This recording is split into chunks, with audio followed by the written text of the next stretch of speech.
NEET aspirant हूँ, NEET की तैयारी कर रहे हैं। मैं पढ़ाई के साथ साथ और क्या करूँ सफलता के लिए।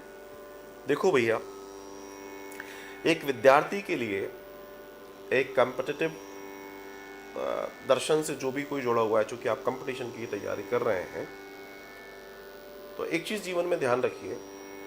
आपने कहा कि पढ़ाई के साथ साथ और क्या करूं, तो मैं बहुत स्पष्टता से कह दूं, सिर्फ और सिर्फ अपने ड्रीम के बारे में सोचिए।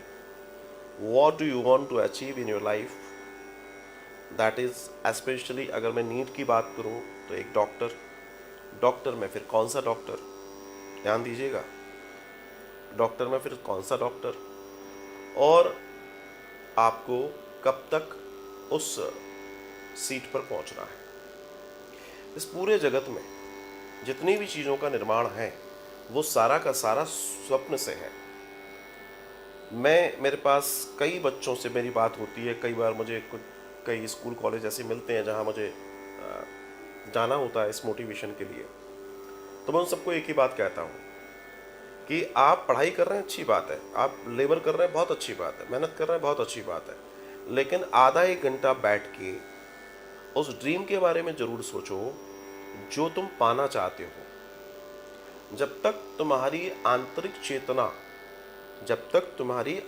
चेतना या तुम्हारी चेतना इस लेवल पर ना चली जाए कि उठते बैठते खाते पीते सिर्फ तुम्हें वही दिखाई दे, उसके अलावा कुछ नहीं दिखाई दे, आप तय मान के चलना, आपकी सक्सेस को कोई रोक नहीं सकता, कोई नहीं रोक सकता। मैं ऐसे कह दूं, ब्रह्मा नहीं रोक सकते,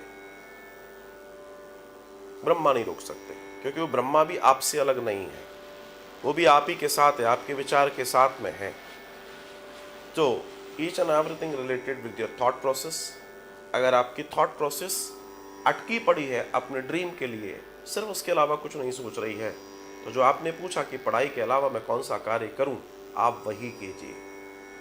अब आप ये सोचिए, देखिए बच्चों के साथ जब कंपटीशन होता है ना, तो बच्चे दो तीन तरीके के बच्चे होते हैं। बहुत कम से कम बच्चे वो होते हैं जो ये कहते हैं कि मुझे टॉप करना है, ठीक है। कुछ बच्चे ऐसे होते हैं कि इस बार इतने पे एडमिशन हो गए तो एटलीस्ट इतने तो मुझे लाना ही है, ठीक है। कुछ बच्चे ऐसे होते हैं, नहीं मुझे इतने लाने हैं क्योंकि मुझे गवर्नमेंट कॉलेज मिल जाएगा तो फीसेस कम होंगी, परिवार पे लोड कम पड़ेगा और आनंद हो जाएगा। कुछ बच्चे ऐसी तैयारी करते हैं कि नहीं मुझे तो यही कॉलेज चाहिए, है ना, मुझे तो यही कॉलेज चाहिए।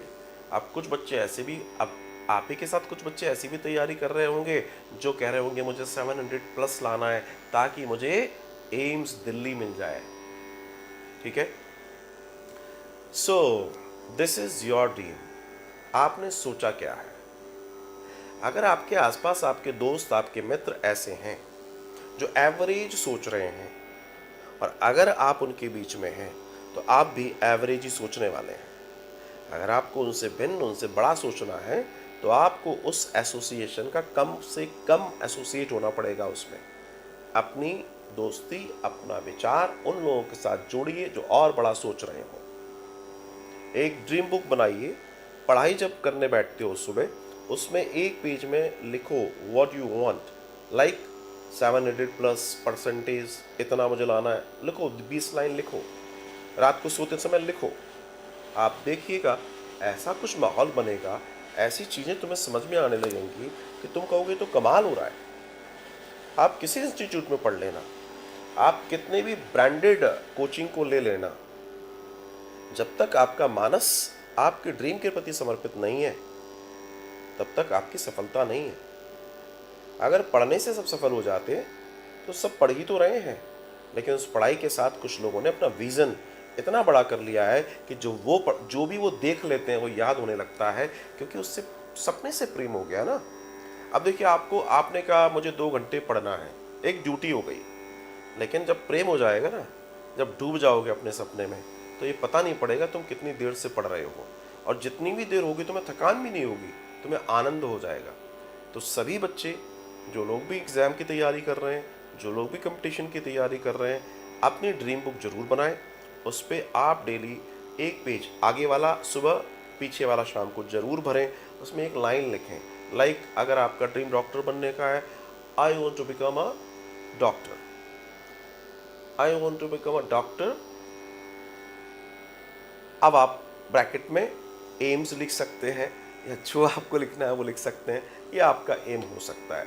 लेकिन आप तय मानिए, जो लोग ड्रीम राइटिंग करते हैं, जो लोग ड्रीम राइटिंग करते हैं, सिर्फ राइटिंग करने से उनका ड्रीम 37% उनके पास अपने आप आ जाता है, अपने आप, अपने आप। क्योंकि अगर आप सुबह उठते से ही जिस चीज़ का चिंतन कर रहे हैं वो दिन भर चलेगा, रात को सोते समय भी जो कर रहे हैं वो रात भर चलेगा। कॉन्शियस और सबकॉन्शियस माइंड में जब कोई बात एक ही तरीके से लूप कर जाएगी तो वो विचार उस लूप में आ जाएगा और एक दिन वो आपके लिए साकार हो जाएगा। तो मैं यही कहूँगा, लेकिन ये सारी प्रोसेस के साथ साथ आपको कुछ समय आध्यात्मिक चेतना के साथ जरूर बिताना चाहिए। आध्यात्मिक चेतना में मंदिर के सामने, अपने घर में जो अच्छा लगे, हनुमान जी के सामने। वैसे एक दर्शन में मैं कहूँ, विद्यार्थियों के लिए श्री हनुमान जी का दर्शन बड़ा पवित्र है।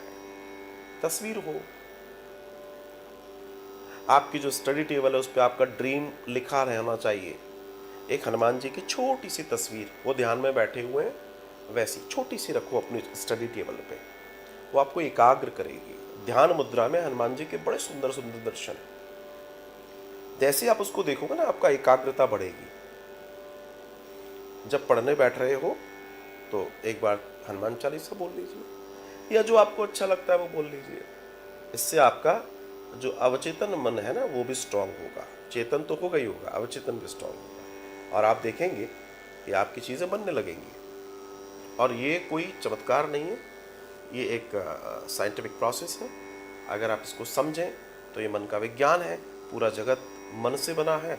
आप अपने मन को प्रगाढ़ कर लेंगे तो ये जो छोटा सा ड्रीम है आपका वो भी पूरा हो जाएगा।